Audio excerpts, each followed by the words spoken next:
Meu povo, agora deu uma complicada pesada, tá? Porque o que era difícil agora ficou muito mais. O CSA empata com o Ituano em 2-2 dentro de casa, uma partida em que tiveram muitos elementos, a volta do Igor Magalhães, mudanças severas no time, né? Muitas mudanças no time. Estreia de Ciel, estreia de Biazos, volta de Roberto à lateral esquerda, mas o CSA, ele demonstrou melhorias em uns pontos, mas permaneceu com erros que colocam o CSA, deixam o CSA nessa situação em que está, dependendo de outros times. O CSA fez um bom primeiro tempo, tá? Eu acho que as mudanças que o Igor fez, colocar dois centroavantes, né, colocar o Roberto na lateral esquerda como titular, a volta do Biazos, deu ao CSA um volume de jogo interessante, ideias de jogo interessantes. Tirando ali o Felipe Albuquerque, eu acho que o time todo foi muito bem até o último terço. As decisões tomadas pelo CSA no último terço é que foram um problema. Faltou esse último toque, faltou a finalização. O CSA dominou as ações no primeiro tempo, mas não conseguiu converter esse volume em chances criadas. Né? O CSA dominou o primeiro tempo. Se você pegar aí os melhores momentos, se você quer assistir o jogo, só vai ver o CSA com a bola. Porém, por mais que o Ituano cedesse espaços, o CSA não conseguiu converter isso em grandes chances criadas. Eu acho que o goleiro do Ituano não deve ter feito nenhuma defesa no primeiro tempo. Teve gol anulado do Ciel, que eu acho que realmente ele estava impedido, pela imagem que eu vi, pelo menos, né, que ele estava impedido. Mas, além de tudo, ainda teve uma arbitragem muito ruim. No segundo tempo, o Igor Magalhães viu essa deficiência no lado direito, que praticamente o Felipe ele não passava, então o CSA era manco, então o CSA só atacava pelo lado esquerdo. O Igor viu essa deficiência do CSA, coloca o Diogo Batista e logo no início do jogo, o CSA faz um bonito gol. Não pelo cruzamento e pela finalização do Thiago Marques, mas pelo início da jogada. O CSA ali deu uma aula do atrair para liberar. Atrair o seu adversário para ele subir a linha, para você conseguir liberar espaço lá na frente. Né? O CSA foi tocando bola ali na sua área, né? Para fazer com que o Ituano saltasse mais, e a partir dali o CSA liberou um espaço para o Diogo Batista, conseguiu com a bola descoberta cruzar com a maior tranquilidade na cabeça do Thiago Marques. Aí você pensa, o CSA teve volume de jogo no primeiro tempo, o CSA inicia o segundo tempo fazendo um gol. Agora o CSA vai continuar tendo domínio da partida, o Ituano vai sair mais e o CSA vai ter espaços para conseguir matar o jogo. Certo? Errado.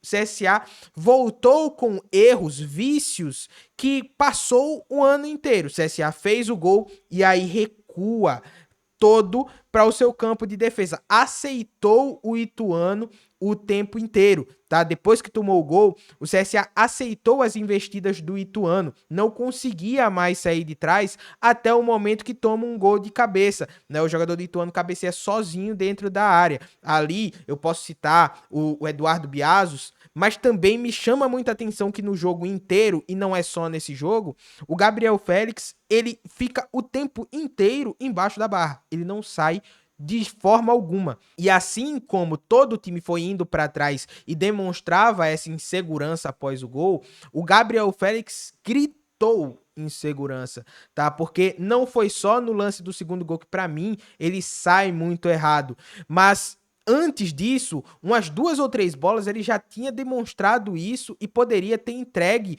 o gol pro Ituano, tá? Teve uma bola que ele, um cruzamento muito despretensioso, ele quase que é encoberto e acaba tomando gol, né? E cede o escanteio. Não lembro agora se esse escanteio originou o segundo gol do Ituano. Teve um lance, uma reposição de bola, o Cachoeira passa sozinho para atacar ali a última linha, né? A defesa do Ituano toda desorganizada, né? Numa recuperação do CSA, era um escanteio, se eu não estiver enganado, pro Ituano, e o Gabriel Félix coloca a bola no pé do jogador do Ituano, né? Então, assim, ele exalou insegurança até o momento em que toma o segundo gol, tá? E a partir disso é que o CSA começa a sair mais pro jogo. Eu acho que aí talvez o Igor, que iniciou com os dois centroavantes, eu acho que deu certo até certo ponto no primeiro tempo, por mais que eu tenha as minhas ressalvas ali, mas eu acho que ali ele deveria ter mudado. A partir do momento que o CSA fez o gol e viu que o Ituano começou a sair mais pro jogo, lembra do que eu falei da preocupação com o sem bola do CSA com os dois centroavantes? Eu acho que ali ele deveria ter se preocupado muito mais com esse sem bola. Tira um dos centroavantes. Ah, mas o Thiago acabou de fazer o gol. Pois é, mas você já fez o resultado. Agora é o momento em que o seu adversário vai sair para o jogo. Aí que você vai se aproveitar da velocidade, tanto de Baianinho, tanto de Cachoeira, né? Que eu acho que fez um bom jogo, tá? Mas ali faltou ao CSA isso, o Igor tirar um dos centroavantes, no caso seria o Thiago, e aí colocar o Baianinho, né? Ou colocar algum homem ali para você ter mais gente no meio-campo para conseguir sair mais pro jogo. Ali no caso eu iria de Baianinho, tá? O Igor fez algumas substituições e aí o banco realmente não funcionou, tá? Ele coloca a Vander que não foi bem, né? O Baianinho assim, mais ou menos, tá? Alguns lances eu acho que ele foi muito bem, outros eu acho que ele foi muito mal. Naninho, partida péssima. Horrorosa a partida do Naninho. Pouco influenciou no jogo e o pouco que ele influenciou foi realmente muito pouco mesmo, tá? Era melhor ter continuado com o Brian, mesmo cansado, enfim. Mas o CSA, quando ele precisou recorrer ao banco, o banco não respondeu. Fora isso, a arbitragem foi horrorosa. Muita gente vai falar dos lances dos gols, né? E a gente vai ver aqui o lance o segundo gol do CSA, que pra mim o CSA foi garfado, tá? Pra mim o CSA foi garfado. Pra mim aquele gol foi legal e eu vou mostrar o porquê, né, no vídeo que a gente vai reagir aqui. Mas fora isso, muitas faltas, o árbitro ele dava para o Ituano e para o CSA não. Alguns cartões idênticos que o CSA tomou pro Ituano, ele fez vista grossa. Eles vieram para fazer muita cera. E sequer o árbitro estava preocupado em fazer a contagem dos segundos para dar o escanteio ou não. Então a arbitragem toda foi horrorosa. Paulo, mas um cartão amarelo que ele não deu, Paulo, uma falta trocada. Isso daí influencia tanto assim o jogo para prejudicar o CSA?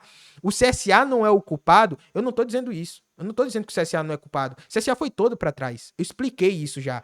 Mas no momento em que você tem uma arbitragem, e a arbitragem é um ponto tão importante quanto no jogo, e ela sai dando amarelo, ela sai minando muitas ações do time. Se o Nicola tem um amarelo, ele não pode chegar mais firme em alguma outra situação por medo de ser expulso. O Betão, ele tomou um amarelo, mas tiveram faltas muito parecidas que a zaga do Ituano fez e não tomou nada. Teve um lance que o cara praticamente quase que arranca a camisa do Camacho e sequer tomou amarelo. O juiz parou o jogo pra só reclamar com ele, falar, não faça mais isso.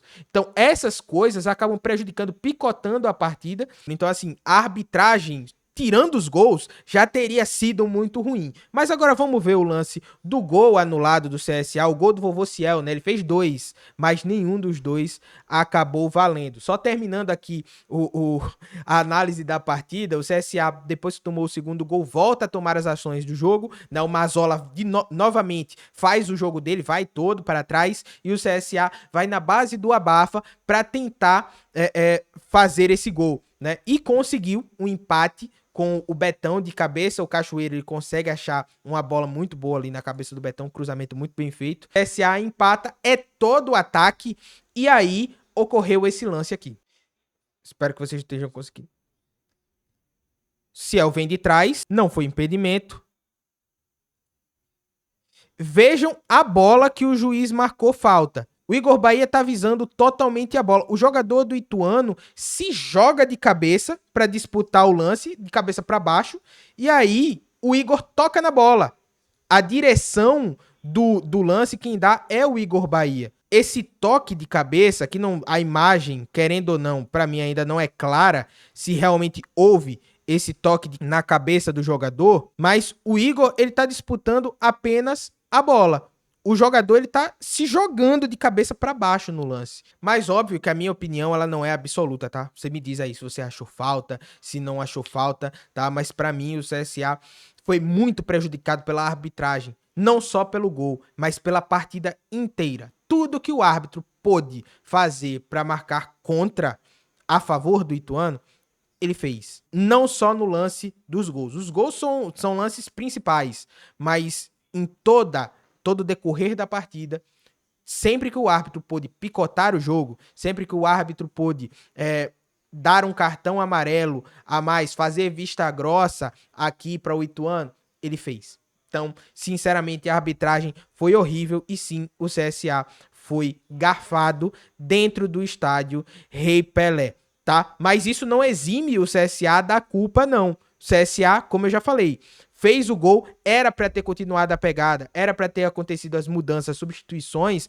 para você conseguir reorganizar ali o time, para que você tirasse esse ímpeto, tirasse os espaços que o Ituano estava conseguindo achar, né? E o CSA não fez isso, demorou a mexer. Mas além disso, fora toda a questão de acréscimo, o juiz dá 6, picota o jogo inteiro, então na prática esses 6 não aconteceram, esses 6 eram para ter sido tranquilamente uns 10, né? Mas ele, além de dar 6, ele picota o jogo todinho, depois ele dá mais 3 por causa da confusão lá do gol, teve confusão nas arquibancadas também, que pelas imagens que eu vi, sinceramente, mostra um despreparo muito grande para a situação, foi desproporcional, e ali você vê cenas de criança desesperada, mulheres, idosos, enfim. Quando você tem situações com grandes públicos, você tem que saber lidar com a situação. Se tinha alguém causando algum tipo de tumulto, você tem que saber agir para que os inocentes não acabem pagando pelo erro de um ou outro, né? Ou seja lá quantos forem. Mas pelo que eu comecei a ver aqui, né, no caminho de casa, pelas imagens que eu vi, as bombas que foram jogadas, né, a atitude que foi utilizada mostrou um despreparo, foi desproporcional, e aí o torcedor do CSA foi totalmente, o que não tem nada a ver com a história, né, e eu não sei o porquê iniciou o tumulto, é bom deixar bem claro isso, que não tem nada a ver com o tumulto, acabou sendo muito prejudicado, e aqui a gente está falando de vidas, repito, crianças, mulheres, idosos, homens de bem que saíram de casa somente para torcer, correram um risco que não era para ter acontecido. Voltando para a partida, o juiz deu 3 minutos, né, e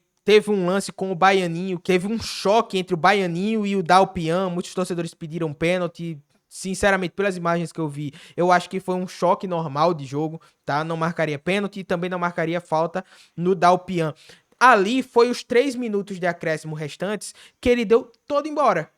E o CSA acabou ficando sem ter condições, né, de tentar novamente buscar esse gol na base do abafo. Então, assim, foi lamentável o que a gente viu no Rei Pelé, tá? De todas as situações. O resultado, o que aconteceu nas arquibancadas, a arbitragem aqui, foi lamentável. O CSA poderia sim ter saído com um resultado melhor, mas comete erros antigos. Muitos jogos do CSA tinha partida aqui, na mão, e deixou escapar. E mais uma vez acontece isso. Restam 2 jogos e agora é ligar o secador. Resta torcer. Paulo, você ainda acredita? Cara, enquanto ainda houver chances, eu vou acreditar sempre. Aqui eu tô falando como torcedor, tá? Enquanto houver chances, eu vou acreditar sempre. Agora, falando como comentarista, como analista, muito difícil de você colocar, apostar todas as suas fichas tendo que depender do resultado dos outros. Sendo que o CSA tem muitas vezes o resultado na mão, tem condições de sair com a vitória e acaba deixando escapar. Chega um momento que a sorte acaba. Vamos torcer para que a sorte não acabe nesse final de semana, que o CSA dê tempo de correr atrás e classificar aí com 28 pontos. Eu acho que é o máximo que o CSA consegue chegar.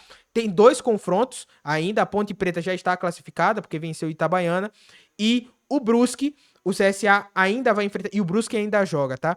Então é torcer para o Brusque perder, né? E para o CSA vencer as 2 partidas que ainda lhes restam. E torcer para que tudo dê certo, para que o CSA consiga voltar para a zona de classificação. Complicou, não depende só do Azulão do Butange, mas enquanto houver chance, continuaremos torcendo pelo Centro Esportivo Alagoano. Mas essa é a minha opinião, deixa aqui embaixo a sua, não se esquece, se inscreve no canal, ativa o sininho para você não perder nada, é vídeo novo todo dia, vai ser um prazer ter você fazendo parte desse time. Seu like e seu comentário são sempre muito importantes, tamo junto, valeu e até amanhã. Tchau, tchau.